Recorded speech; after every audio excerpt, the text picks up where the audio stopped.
Hello प्यारे बच्चों, कैसे हैं आप सभी। चलिए इस वीडियो में हम समझेंगे कक्षा 8 की वर्कशीट नंबर 26 जो कि 29 अक्टूबर 2021 की वर्कशीट है। और आज का विषय है बच्चों सामाजिक विज्ञान यानी कि एसएसटी।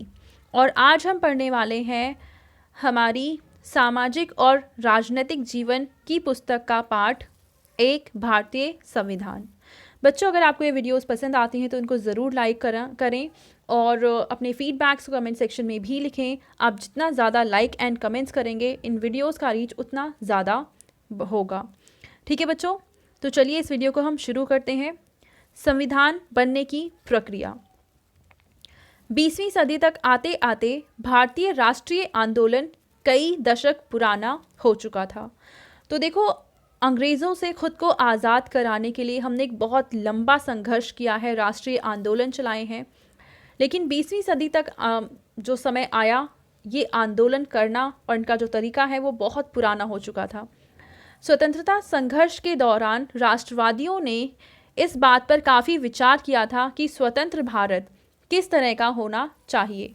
तो जब हम आज़ाद होने वाले थे तो उसके पहले ही बहुत सारे नेताओं ने ये सोचना शुरू कर दिया था कि हमें अब आज़ादी मिल तो जाएगी, पर आज़ादी के बाद का भारत कैसा होना चाहिए, उसे हम कैसा बनाएं।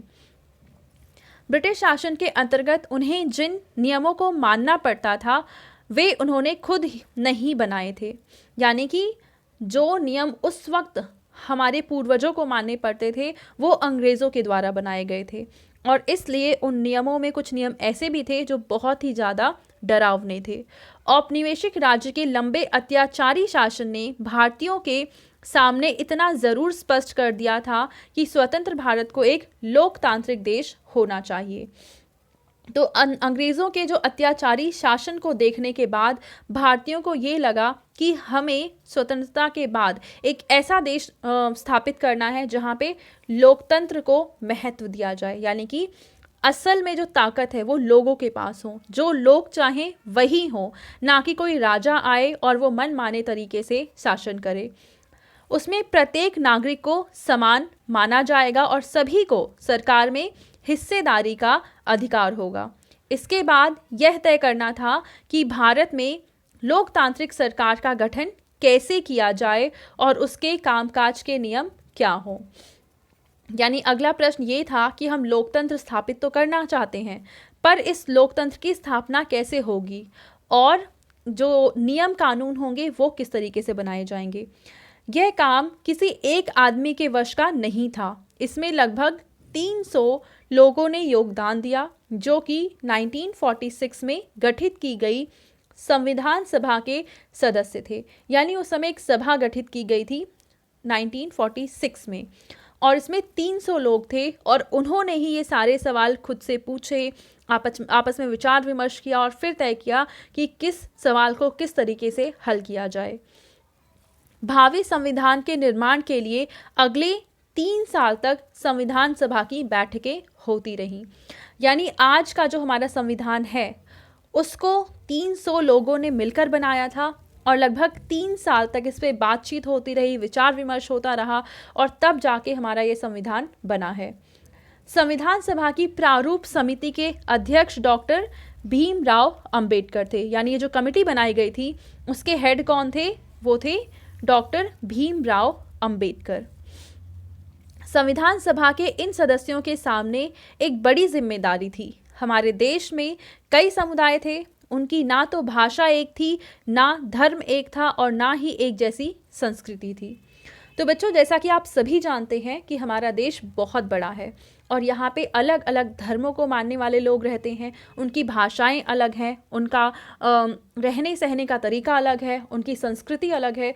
तो हम ये कह सकते हैं कि भारत एक बहुत बड़ा क्षेत्र तो था ही, साथ ही यहाँ पे बहुत ज़्यादा विभिन्नताएं भी थीं। वैसे भी जब संविधान लिखा जा रहा था उस समय हमारा देश भारी उथल पुथल के दौर से गुजर रहा था, लेकिन इन सदस्यों ने अपने दायित्व को निष्ठा से निभाते हुए एक ऐसा दस्तावेज तैयार कर दिखाया जिसमें राष्ट्रीय एकता को बनाए रखने के साथ साथ विविधता के प्रति गहरा सम्मान दिखाई देता है। यानी उस वक्त हमारा देश गुलाम भी था, संघर्ष चल रहा था, आज़ादी की लड़ाई चल रही थी और हमारा देश आज़ाद होने वाला था। तो इन सभी उथल पुथल के बीच में हमारा ये संविधान भी बनाया जा रहा था और उन लोगों ने जिन्होंने इस संविधान को बनाया, उन्होंने हमारे देश में राष्ट्रीय एकता कैसे लाई जाए उसका भी ध्यान रखा। साथ ही साथ हमारे देश में अलग समुदाय के लोग रहते हैं, अलग संस्कृति के लोग रहते हैं, अलग भाषा के लोग रहते हैं, इन सभी का भी ध्यान रखा और विविधता के प्रति भी वो पूरी तरीके से सचेत थे। ठीक है बच्चों, चलो आगे और देखते हैं। संविधान के मुख्य लक्षण या आयाम क्या क्या थे? पहला है संघवाद। इसका मतलब देश में शासन चलाने के लिए विभिन्न स्तरों पर अलग अलग प्रकार की सरकारों का होना। यानी संघवाद का मतलब है कि पूरे भारत में, देखो इसमें 3 स्तर बनाए गए थे। पहला राष्ट्रीय स्तर, यानी पूरे भारत में एक सरकार होगी जिसको नाम दिया गया केंद्रीय सरकार। दूसरा स्तर था राज्य स्तर पर, क्योंकि हमारे देश को छोटे छोटे इलाकों में बांट दिया गया है और इनको हम राज्य कहते हैं, और इस स्तर पर जो सरकार होती है उसको कहते हैं राज्य सरकार। इसके बाद एक तीसरा स्तर भी होता है जिसको कहते हैं हम स्थानीय स्वशासन, और ये पंचायती राज व्यवस्था या नगर निगम प्रशासन कहलाता है। ठीक है, तो इस तरीके से हमारे देश में शासन चलाने के लिए 3 स्तर पर सरकारें होती हैं।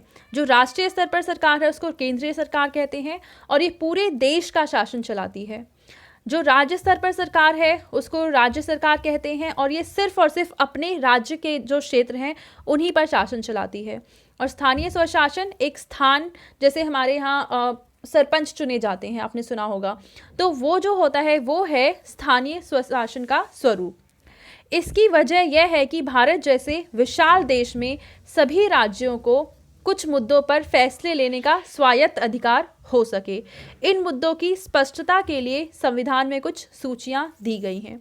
अब देखो हमारा देश क्योंकि इतना बड़ा है, तो अगर सिर्फ एक सरकार होती तो ऐसे बहुत सारे मुद्दे हैं जो एक ही सरकार नहीं उठा पाती। जैसे मान लो कहीं हम उत्तर प्रदेश का उदाहरण लें और एक केरल या तमिलनाडु का उदाहरण लें, तो केरल में एक अलग तरह की रिक्वायरमेंट है, तमिलनाडु में अलग तरह की रिक्वायरमेंट है और उत्तर प्रदेश में अलग तरह की आवश्यकताएं हैं उन लोगों की। तो ऐसे में कोई एक सरकार इन सभी की आवश्यकताओं को पूरा नहीं रख पाएगी, इसलिए हमारे देश को छोटे छोटे राज्यों में बांट दिया गया और जो चीज़ें केंद्र सरकार नहीं कर सकती है उनको राज्य सरकार के अधिकार क्षेत्र में रख दिया गया, जिससे वो इन कामों को अच्छे से कर सकें। ठीक है बच्चों, अब यहाँ पे हमें एक क्रियाकलाप दे रखा है। अपने घर के आसपास के बैंक, स्कूल, डिस्पेंसरी, अस्पताल, पुलिस थाना आदि का नाम लिखो और पता करो कि ये किस स्तर की सरकार के लिए काम करते हैं। ठीक है बच्चों, तो आपके घर के आसपास ये जितनी भी चीज़ें हैं आप उनका एड्रेस, उनका नाम लिखेंगे और आप ये पता करेंगे कि ये राष्ट्रीय स्तर पे काम करती हैं, राज्य स्तर पर काम करती हैं या फिर ये स्थानीय स्वशासन का हिस्सा हैं। ठीक है, और इसको अगर आप अपने आप से नहीं कर सकते हैं तो यहाँ पे काम करने वाले आप लोगों से बातचीत कर सकते हैं, या आप अपने घर में वो लोग जिनको इन चीज़ों की जानकारी है उनसे आप ये चीज़ें डिस्कस कर सकते हैं। और दूसरा क्रियाकलाप है कि अपने क्षेत्र के निगम पार्षद, विधायक और सांसद का नाम भी पता करके लिखिए और बताइए कि ये किस स्तर की सरकार के लिए चुने जाते हैं। तो बच्चों आप इनका नाम भी पता करेंगे। इनका नाम मैं इसलिए नहीं बता रही हूँ क्योंकि हर एक क्षेत्र के निगम पार्षद अलग होते हैं और विधायक भी अलग होते हैं। ठीक है, अब इन्होंने पूछा है कि किस स्तर की सरकार के लिए काम करते हैं, तो मैं आपको बता दूं, निगम पार्षद हिस्सा है स्थानीय स्वशासन का, विधायक हिस्सा है राज्य स्तर की सरकार का और सांसद हिस्सा होते हैं राष्ट्रीय स्तर की सरकार का। ठीक है बच्चों, अब चलो इसके कुछ प्रश्नों के उत्तर हम लिखते हैं। पहला प्रश्न है कि संविधान का निर्माण करते समय संविधान सभा के सामने कौन कौन सी चुनौतियां थी। तो चलिए इसका आंसर हम लिख लेते हैं। तो बच्चों यहाँ पे पहला प्रश्न था कि संविधान का निर्माण करते समय संविधान सभा के सामने कौन कौन सी चुनौतियां थीं। तो आप इसका उत्तर लिखेंगे कि संविधान का निर्माण करते समय संविधान सभा के सामने विविधताओं को समायोजित कर एकता को बढ़ावा देने की चुनौती थी। तो ये हो जाएगा हमारे पहले प्रश्न का उत्तर। चलिए अब हम देखते हैं दूसरा प्रश्न। दूसरे प्रश्न में हमसे पूछा है कि संघवाद से आप क्या समझते हैं। तो इसका आप उत्तर लिखेंगे, इसका मतलब देश में शासन चलाने के लिए विभिन्न स्तरों पर अलग अलग प्रकार की सरकारों का होना है। होना, उसके बाद आप लिख देंगे है। ठीक है बच्चों, चलो अब देखते हैं तीसरा प्रश्न, और इसमें हमसे पूछा है हमारे देश में कितने स्तर की शासन व्यवस्थाएं हैं। तो आप इसका उत्तर लिखेंगे कि हमारे देश में 3 स्तर की शासन व्यवस्थाएं हैं। पहला जो है वो राष्ट्रीय स्तर पर केंद्रीय सरकार, दूसरा है राज्य स्तर पर राज्य सरकार, और तीसरा स्तर है स्थानीय स्वशासन यानी कि पंचायती राज व्यवस्था या नगर निगम प्रशासन। और चौथा प्रश्न है कि हमारे देश के लिए संघवाद की व्यवस्था महत्वपूर्ण क्यों है। तो आप इसका आंसर लिखेंगे, इसकी वजह यह है कि भारत जैसे विशाल देश में सभी राज्यों को कुछ मुद्दों पर फैसले लेने का स्वायत्त अधिकार हो सके। इन मुद्दों की स्पष्टता के लिए संविधान में कुछ सूचियां दी गई हैं। ठीक है बच्चों, तो ये थी आज की हमारी सोशल साइंस की वर्कशीट, एंड आई होप आपको ये वर्कशीट बहुत अच्छे से समझ में आई होगी। और बच्चों, इस वीडियो को लाइक करना, शेयर करना और इस चैनल को सब्सक्राइब करना ना भूलें। Thank you.